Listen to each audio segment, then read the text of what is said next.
Okay, welcome to Montana Mole 3's reunion show. Let's one more time congratulate our winner, Libby. I was so excited because when I came out, everyone was like cheering and everyone was so surprised. They all thought that I was the mole, and so they were all like really surprised, and everyone was cheering, and I was basking in my glory. So, as we all know now, Simon was the mole. Simon, let's start with you. What was it like being the mole? I don't know. I kind of felt like I was playing the game because that's what I was trying to pretend to do. I thought it was going to be kind of hard to mess stuff up and not have anyone catch on to me, but usually I would just act like I was actually playing, or I would actually play, but then when there was an easy opportunity to mess up, I would.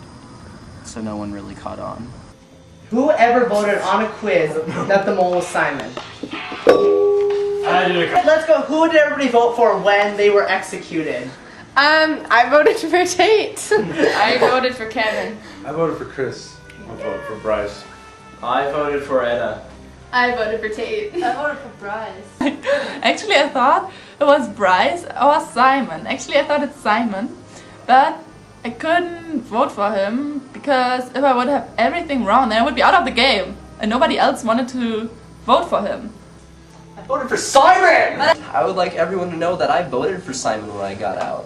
But apparently I didn't get enough right about Simon because I sped through it thinking, alright, I just gotta get enough down and gotta be in like first. Now, Tate, you had yours in first, correct? See, yeah. Now, you would have won had you known his number on his notebook. Had you written down 10 instead of 8, you would be 8 was winning. me. We're gonna hear about this later. I was pretty confident about winning, and I'm pretty sure Libby and I were like dead even, and it kind of came down to like who was faster and who had. So I got it done faster, but she had it more right than me. The number of Simon's notebook, and I remembered it because I'm good like that because I'm in AP Stats. What was it like going through this experience as a couple? We definitely saw some ups and downs. I don't know if you saw. Montana Mole gave us a dinner at Red Robin, so we went to Red Robin with my mole dinner. I don't know! I think it's freaking hilarious that someone thinks we fabricated our relationship. We've been dating for 2.5 years. So, yeah, I'm pretty sure, like, it looked like we hadn't been dating because we're so used to each other. Well, we were kind of conspiring, but I think we were both kind of like playing the whole like little suspicious game.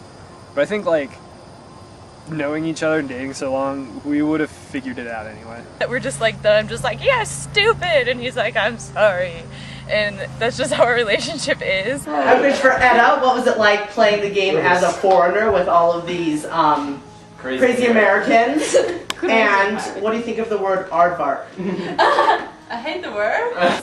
I didn't came in with any strategy, and I just took whatever was there, and then I got to know like what other people wanted to do, and so I kind of learned of everybody and wasn't like totally fixed on one strategy, and that was pretty good, I think. In your opening interviews, I asked you, who's your main suspicion? You said, Honestly, no, Simon's my best friend. I think it's him. Okay, I was thinking about it for like the past month, and I'm like, I know it's Simon. Paul and Simon are such good friends. I can totally see Paul picking Simon. But Simon's acting so natural, so like, it can't be Simon. I guess. I kind of have a blank stare most of the time, so nobody was suspicious of that because they can't see past this. And because he's so good at being neutral all the time, like he's never surprised or excited, he's just like Simon, he's just like, whoa, all the time. So you can't really read him at all. So yeah, we decided it was him. Honestly, he did pretty good because that's just it was kind of like natural Simon. Like a lot of stuff they did, like a few times I was like, Simon shouldn't be doing that, and Simon's smarter than that. But I just kind of nudged it off on just being, classic kind of Simon. He wasn't trying to do over or under, he was just being normal. Charlie, how do you feel that everybody suspected you? When I heard that after I got out, I was completely shocked. I was like sure it was Charlie because all his friends kept getting out. And then, like, everyone was voting Charlie. I was with Charlie most of the time, but I wasn't letting anyone really on to the fact that I was on Charlie. I was kind of saying to everyone to vote for Charlie while I voted for other people to just see how it turned out. And Aaron and Kevin kind of fell into that. I feel kind of bad, but I had no idea that anyone other than Edda thought I was the mole. With Charlie, I was just mainly gunning for Charlie for the whole freaking thing until he got out. When Charlie got out, we were like, frick. And then we had to vote someone else, and that's when Tate and I strategized and decided it was Simon. And so I was like, so then we had to throw other people off. So when we got to Reese's house, I was with Chris and Edda, and I was like, Tate has been acting so weird. And the whole ride, the whole ride up here, he just kept talking about how surprised he was that Charlie was out and all this stuff, just to make it sound like Tate was the mole. Honestly, baffled about it. Like, honestly, everyone seems like they could be now. I'm so scared. I'm so scared! How sure are you if it's Tate? And then she went with that, and then she got out. But I had to do what I had to do for my $60. Bought me a whole dinner. Aaron, right before you got executed, you were humiliated by put in a slip, very provocative outfit and a beard. What's it like going out on such terms?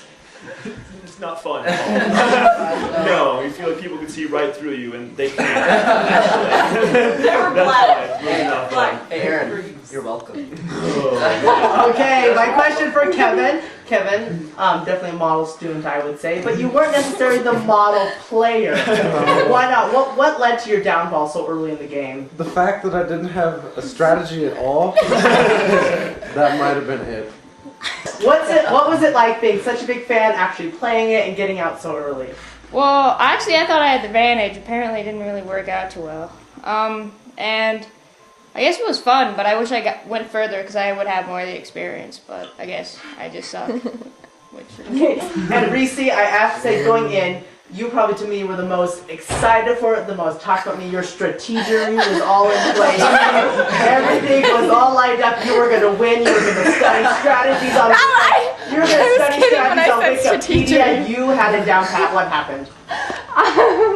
Well, of course I overthought it. Just like Brent and Caitlin before me. I mean, I tend to overthink things all the time, and I was so convinced it was Tate, like, from the moment, like, last Thursday. I just knew it was Tate. Although Reese took the brunt for being the first executed, she virtually had the first execution quiz mapped out, correctly guessing every question that would be on it. Like, do you know what? Because I wrote down first. He was in, his was in this room. She then surveyed the fellow players to find someone who she thought she could be faster than. She ended up choosing Chris. Both were going to vote for Tate on the first quiz. However, at the last minute, Chris backed out and voted half Tate, but half Kevin, leading to Reese's demise. Simon, why don't you talk about some of your major sabotages? They didn't write down a bunch of information, and I had most of it, so I just made a bunch of crap up. It was pretty easy. Since we didn't know what the numbers were, I just threw a bunch out there, and so I guess we decided to try the problem with a bunch of different numbers, and we kept calling Tate and giving him all these different bogus answers. We think our number's 7. If that doesn't work, try 6. And then one time I had Edda call in because I thought that she might confuse him a lot. Yeah. Just talk to him. Just not try to tell him. 8, 10. So, I don't like dodgeball, and everyone took all the crappy numbers, and I was just like, there were 2 of the highest ones left. Yeah, so I took a high number, and I got out right away.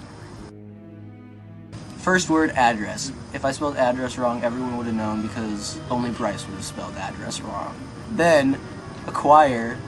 I'm not good with the whole CQ combination, so I tried to spell it wrong by putting a C in it, and then it was right. Plus, I didn't even feel that bad because it was only 50 cents, so I didn't care.